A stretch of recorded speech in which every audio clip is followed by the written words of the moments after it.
मौजे फलटण या ठिकाणी महाराष्ट्र राज्याचे माजी उपमुख्यमंत्री विजयसिंह मोहिते पाटील यांच्या मार्गदर्शनाखाली सर्व शेतकऱ्यांना सोबत घेऊन नीरा-उजवा कालव्याचं पाणी बंद केल्यामुळे मोर्चाचं आयोजन करण्यात आलं होतं। यावेळी माळशिरस, सांगोला, पंढरपूर, फलटण तालुक्यातील नेते मंडळी, पदाधिकारी, कार्यकर्ते आणि शेतकरी मोठ्या संख्येने उपस्थित होते।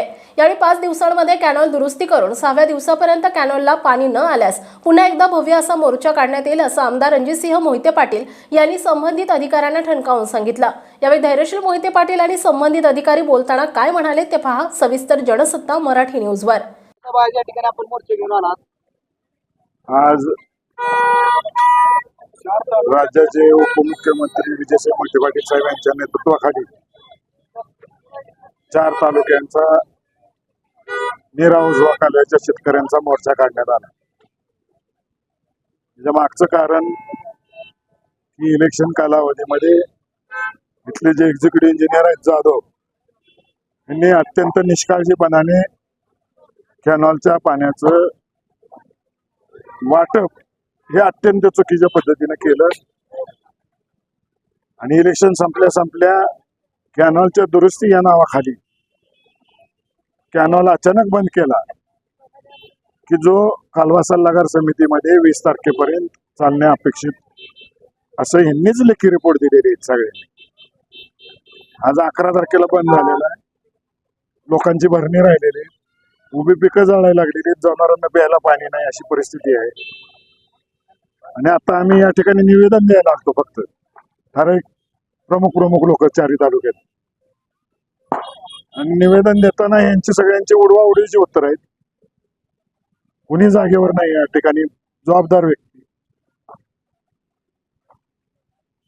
इथले SC जे अधिकारी आहेत त्यांना काहीच माहिती नाही। प्रश्न आमचा हा होता की जो पाणी तुम्ही दुरुस्तीच्या नावाखाली बंद केलेला आहे, मग ते कालवा सल्लागार समितीची परवानगी काढूनच बंद केलेला आहे ना तुम्ही। म्हणजे कालवा सल्लागार समितीला पाणी राखीव ठेवलेलं होतं द्यायला, दुरुस्तीमुळे बंद झालं आणि आता सांगतायत की पाणीच उपलब्ध नाही धरणामध्ये। म्हणजे उडवाउडवीची आणि फसवाफसवीची उत्तर आहेत। आता या सगळ्या लोकांच्या दबावापोटी त्यांनी शब्द दिलेला आहे की 1 आठवड्याच्या आत कालवा दुरुस्त करू। बाकीचं आता आमदार रणजितसिंह मोहिते पाटील साहेब असतील, महाराज साहेब असतील आणि चव्हाण साहेब असतील। चव्हाण साहेब आणि मी स्वतः सोलापूर जिल्ह्याचे पालकमंत्री चंद्रकांत दादांशी बोललो। लोकांची मानसिकता काय आहे, काय परिस्थिती आहे हे सांगितलेलं आहे।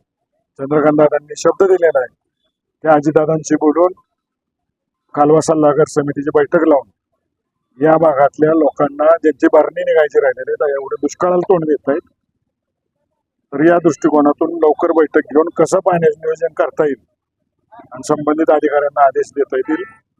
आम्ही विनंती केली की फिजिकल बैठक लावण्यापेक्षा ऑनलाईन बैठक लावा आणि लवकरात लवकर निर्णय करावा। चंद्रकांत दादांनी तसा शब्द दिलेला आहे की बैठक लावून आणि प्रश्न निकाली काढू। नाही झालं तर आता निवेदन द्यायला लागतो, नंतर भव्य मोर्चा निघाल। 4 तालुक्यातला एक पण हाट्यावरचा एकही शेतकरी कुटुंब राहणार नाही, सगळे रस्त्यावर येईल। या ठिकाणी त्यांनी आपला कबूल केली की कालवा 5 तारखेला सुरुवातीला पडलेला होता आणि 7 तारखेला बंद केला असं ते चालतंय। यामध्ये काय नक्की कारण असं सुरुवातीला जेव्हा छोटी त्या ठिकाणी घडली होती किंवा नुकसान झालं त्यावेळेला यांनी दुर्लक्ष केलं असं वाटतं।